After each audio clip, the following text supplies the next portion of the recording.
com. Hey, Rob, you still with us?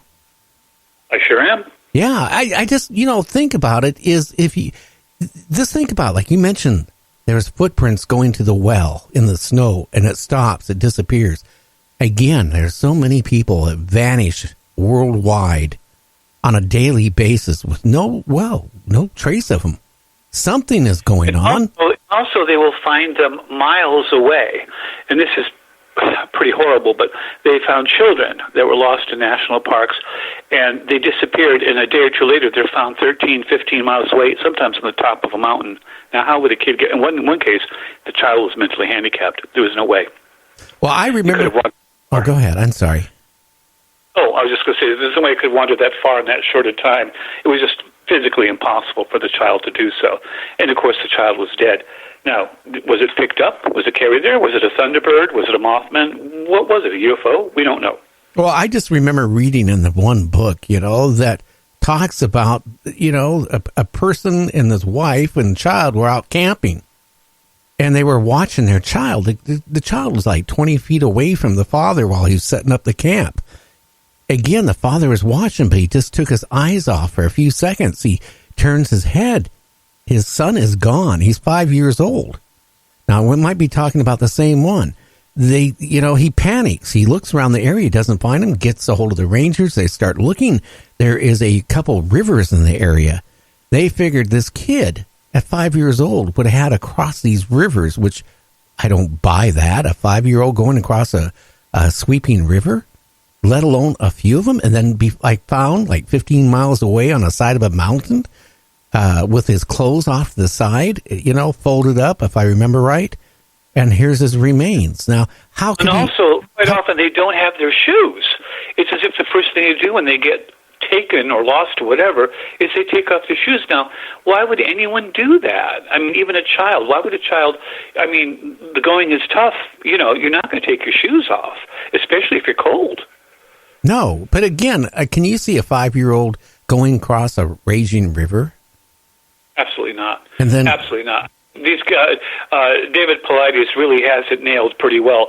He sort of intimates strongly that it's Bigfoot. Of course, we don't know what it is, but are there cryptids? Well, there seem to be. We think of things as being like we know everything about everything. We don't. During World War II, there was a raft found, came ashore in Newfoundland, and there was some men on it. And they were in shock. They had been in the sea. It was really cold, and their ship had been sunk. And one of them had huge suction marks on his back. And they said it had to have been a giant squid, but at the time they didn't believe there was such a thing as a giant squid. That was just a monster movie stuff. It wasn't real. Well, it turns out there really are giant squids, and apparently they were attacked, and one man was taken off the raft that way. Well, they were dinner. Or a nice snack. I'm not sure which, but my point is we don't think these things exist. So they're just myth and legend. Be there monsters here? Well, sometimes there are monsters there. And by the way, with the Mothman, it is amazing how many cultures describe their demons as looking exactly like the Mothman. And we have statues and bas reliefs and all sorts of things that show these things and how they thought of them and how they looked. There is no doubt that even cave paintings of the Mothman exist from the last glacial period. So this really dates back, whatever these things are. So if they're from a UFO, and they could be, I just don't know, then either UFOs have been around for 30, 40, 50,000 years, which is quite possible, or these things are a cryptid. They're native to our planet. But all our cultures talk about demons, and quite often the demons look amazingly like Mothman. By the way, even our depiction of the devil is amazingly like the Mothman, a winged creature with red glaring eyes. I mean, where did that come from? Well, I don't know, but could they be demons? They could be. And in fact, they do seem like you used the term magical, which I kind of shy away from, but being sort of more hard-nosed about things. But I'm being a hypocrite because then I use the term supernatural, which really means the same thing. But they seem to have supernatural capabilities. So are they actual demons? I don't know. Or have we been seeing something throughout our history that we call demons because they are evil and malevolent and seem to be harbingers of death? Whatever these Mothmen are, they also seem to be able to see the future. They seem to know when something bad is coming. Well, they're sure not sitting there and warning us of something bad coming. They might be seen there, when these things happen, like the Twin Towers or in other cases, but, that one bridge that collapsed with all those people, their cars, and it perished back, was it 20, 30 years? Bridge in Point Pleasant, yeah. I mean, but there were sightings of Mothman. Yeah. Well, they're there, but they're almost like tourists would be coming to an event that's about to start, and they're just sort of milling around and doing whatever they want to do. These creatures don't seem to be interested in warning us. It's almost as if they're just sort of going there to watch what's going to happen, as if they just want to view it. And in the meantime, they're just trying to keep occupied by tormenting and harassing the heck out of the locals. Oh, yeah. I can imagine. Like this lady, again, in Texas, from what I heard from Tom, could you imagine running into one of those creatures twice and hitting it the second time? I mean, could you imagine getting into your car and, go to your job that time of the morning? And unfortunately, it's a rural road out in the middle of nowhere. To get where she has to go, I'd be scared to death after that to even get in the car and go 2 feet. I would either quit my job or I'd move into town. I'm sorry, but I was going to ask you, do you happen to know if she quit her job or moved to town? Because I certainly wouldn't keep on doing what she's doing. I mean, you know what they say, fool me once, shame on you. Fool me twice, shame on me. Well, I got a funny feeling to see a Mothman one time on the road, standing in the middle of the road, right? And you stop. And you get out of the car and tell, hey, you think it's a human, and you say, get off the road before you get hit and all this stuff, right? And it just glares at you with those eyes, and then it takes off, and you see it fly off. That would be so scary. I mean, I would be freaked out. But then again, a couple months later, you're going to work the same time, roughly in the morning, and you hit it. And it didn't seem to injure it too bad because it was standing on the road staring at you when you get out of your car, asking, are you okay? And then you realize it's not a human. And then you realize it looks like the same thing that you saw a couple months earlier. Did it mark her and waited for her? Well, again, that seems to be the case. People involved in the Point Pleasant, I mean, so many people saw this thing. Now, you could put some down to hysteria, some down to misinterpretations. One skeptic even said, well, what they really saw was an owl. I haven't seen too many 7-foot owls with glowing red eyes that can pick up animals, and dump them places. But these things seem to be malevolent in nature. And I'm curious, the truck driver, did he say anything about changing his route or changing jobs? I mean, what would you do if that was you? If that had happened to you, would you continue being a truck driver on that route, or would you have serious doubts about continuing in that line of work? I would myself not even want to be a truck driver after that. I had a truck driver, which he does, email me occasionally. He used to make long hauls. And in his case, what he saw, again, this was in Texas, going out of Dallas, going into the desert.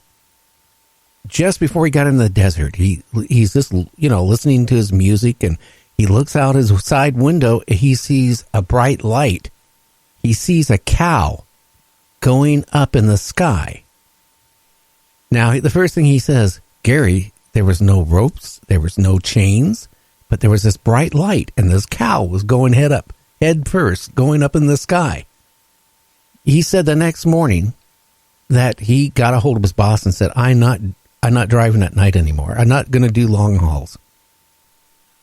I don't blame him. I mean, I'm laughing, but if I saw something like that, I'll be honest with you, I would have to seek the help of a therapist. I mean, when you see something like that, it's traumatic. That one woman at Point Pleasant really was permanently mentally damaged by what she saw. Another man committed suicide. His interactions with the Mothman and with Indrid Cold, a strange person or creature or whatever the heck he was. He was seen hovering over the car in a, it looked like the lampshade of an oil lamp glowing. And it stopped on the road in front of the car, and he got out. And he walked up to the driver, and the driver said that he felt like he was under a compulsion, and the man had a huge, leering grin, and he asked what the lights were up ahead, and the man said, well, that's Parkersburg or some town close by. And then Indrid Cole said, do the people live there? And the man said, no, most of them live in the suburbs. They just do business in the town. And the driver said he didn't quite understand why the man would ask such odd questions. It was as if he didn't know who humans were or didn't know how they behaved well. And then he went back to his craft, got in it, and took off. And he was dressed as a man in black. And other people said they have seen men in black at the Point Pleasant event. So that's when it first hit us, the Point Pleasant event in West Virginia on the border with southern Ohio. And that area has long been known to be cursed. There is the so-called cornstalk or cornfield curse on the land there. That was done by the chief of the same name when he was betrayed by the white man and murdered. And he laid a curse on the land, and the area seems to suffer from a curse in real life. It has had 2 major floods that almost wiped out Point Pleasant. It has had explosions on the river. It has barges that burned and people died. Its bridge went down. I mean, when you start listing all the things that happened in Point Pleasant and the immediate area of southern Ohio and West Virginia, it's an incredible series of disasters. It is, and that's what I find. Again, like you mentioned at the beginning of when we brought you on, these sightings always seem to appear where there's disasters, something was going on. But then again, we're getting reports. It's like that one in Eugene. There was another sighting of a Mothman back a couple months ago in Oregon, by the way. So that's been 2 now in the last couple months in Oregon, sightings in Texas. There was a sighting in Idaho recently. And people are describing him pretty much the same as what this trucker in his email last night told me. Oh, they've been sighted everywhere, in San Diego, in Mexico City, just before the major earthquake they had there. They've been sighted in Sedalia, Missouri. They've been sighted in Camden, Maine, in Monmouth, Cornwall, in England. They've been sighted in England, Argentina, Russia, Poland, Canada, Brazil, Mexico, the United States, Azerbaijan, Georgia, Soviet Georgia, or formerly Soviet Georgia, now an independent country. So this just goes on and on and on. This thing is everywhere and everywhen, apparently, and always it seems to be associated with something dark, something evil. Now, is it really? I mean, perhaps it's just a creature of the night, and it flies around at night, and it's nocturnal, although it has been seen in the daytime, too, by the way, but mostly at night. And maybe it does see what's coming, but if it's a transdimensional being, maybe it has that ability. It's like comparing a village in a valley between 2 very tall mountain ranges. They can't see beyond where they are, and that's all they ever see. But if you lived on top of the mountain, you could see much further. So if you went down to the village and said, oh, yes, I can see that there's a city not far from here, they'd be amazed. How can you see that? How do you know that? We don't see any city. How can you see it? Are you magical? Well, no, not really. He just has a different perspective or vantage point. So maybe these creatures are that. Maybe they're just a transdimensional creature that has that kind of capability of seeing forward in time because they're in another dimension, the 5th dimension probably. Or a trans-dimension of part of our Earth that we're not aware of. But it doesn't mean that they're evil just because they can see that. And if they're acting as tourists, we may see them as harbingers of death because they're showing up around these big events when they occur. Interesting. But again, you mentioned cattle mutilation. So, right. and human mutilation. People being driven to suicide and needing mental help. And also, these things seem to hang out around cemeteries a lot, especially like in Highgate in England and in Cornwall and graveyards and church steeples there by the graveyards at night. And they're just, or out in the dark in the rural areas, and dogs disappearing. And to me, personally, there's a malevolence about them that I can't seem to get past. Maybe it's my own personal prejudice, but they seem evil. Well, they sure look evil. Well, yeah, but things can look evil and not be evil. You know, I mean, I can't think of anything offhand, to be quite honest with you. They're a good example of that. Well, they're certainly not trying to make contact the right way. For example, this lady in Texas, it first saw one, then hit